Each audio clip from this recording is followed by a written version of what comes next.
छान. Best best. तू लालबाग आणि तू? अच्छा अच्छा. तू लालबाग कोणावर आली आहेस? अच्छा हां ठीक आहे. मराठीत सांगू शकतो काय? अशी तू इंग्लिशवाली आहेस का? तू ती मुलगी आहेस का? अशी एक मुलगी तुम्ही नोटीस केली प्रत्येक ग्रुपमध्ये असते की ज्यांना जे महाराष्ट्रीयन असतात पण त्यांना मराठी बोलायला लाज वाटते. असे लोक पाहिले तुम्ही की आणि त्यांना ना असा अभिमान वाटतो की ते येऊन म्हणणार पण की अरे मला पाहून ना सगळे म्हणतात की तू मराठी वाटतच नाहीस. हां मी म्हणालो हां तू चुत्या वाटतेस. अशी आहेस तू? नाही मराठी बोलते आता पूर्ण मराठी ना. ठीक आहे. लालबागचीच आहेस तू. आणि हा कुठे भेटला बोरिवलीवाला?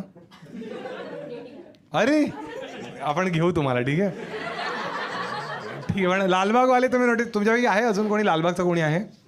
अरे तू पण लालबागचीच आहेस. छान छान छान. हे लोक जाम एक्सायटेड असतात. हां 7 तारखेपासून यांची एक्साइटमेंट अजून वाढणार आहे. हां लालबाग हे तर मुली आहेत. लालबागचे मुलगे त्यांना बघा त्यांचा ॲटिट्यूडच चेंज होतो. कारण गणपती आले की 11 दिवस यांचे असतात. म्हणजे हे आपल्या लोकांचे फाल्गुनी पाठक आहेत. माझा पण भाऊ आहे कझिन आहे तो लालबागलाच राहतो. 11 दिवस त्याला मुली लेफ्ट राईट सेंटर मेसेज करतायत साऊथ बॉम्बेच्या. बाकी टाईम त्याला मानखुर्दवाल्या भावना देत आणि सगळ्या बाकी म्हणतात दर्शन होईल का त्याच्यासाठी नवस ठेवतात. असं तुला येतात मेसेजेस 11 दिवस येतात ना? मग काय तुझं घर आहे एकदम जवळ? अच्छा अच्छा. ए भाई माईक लिहिले? अच्छा दिलंच आहे. अरे छान छान. हां काय नाव आहे तुझं? असावरी. असावरी. काय मग अर्थ काय असतो असावरीचा? क्लासिकल म्युझिकमध्ये एक एलिमेंट आहे. काकी रील्स बनवायच्या का? छान गाणं मिळालंय आपल्याला. काका म्हणाले वाजवलंय.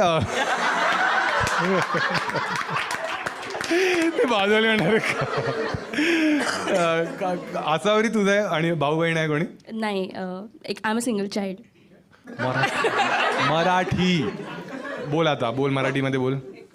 नाही मी एकुलती एक मुलगी आहे. अरे छान जमतंय ना मग. आणि हा बोरिवली कुठे आला? हा कुठे कोण? हा नाही नाही एक मिनिट. हा कोणत्या ॲपवर मिळाला तुला? एक मिनिट. हां तू घे. हां दोघांनी घे. हां काय नाव आहे तुझं? काय नाव आहे? दिशांत. दिशांत. ठीक आहे. तू बोरिवलीला कुठे राहतोस? मी ॲक्च्युली दहिसरला राहतो. अजून पुढे. अजून पुढे. आणि हिला खोटं बोललास आतापर्यंत की अरे मी बोरिवलीला राहतो. स्टेशन आहे मध्ये ते पण आहे दहिसरचा मी. हां पण एक मिनिट. तू कुठे? तू लालबागला राहतेस. तू दहिसर. तू रेडियस किती लांब ठेवलेलीस मग? डेटिंग ॲपवरती असतं ना एक रेडियस असते. किती होती तुझी रेडियस? ॲक्च्युली त्याचं ऑफिस प्रभादेवीला होतं विच इज आणि तू प्रभादेवी हे टाकलं लोकेशन. हरामखोर आहे. हे लोक काय करतात की दहिसरला ना माहिती तेवढे हॉट मुली नाही मिळणार. मग हे काय प्रभा माझं ऑफिस इकडे मी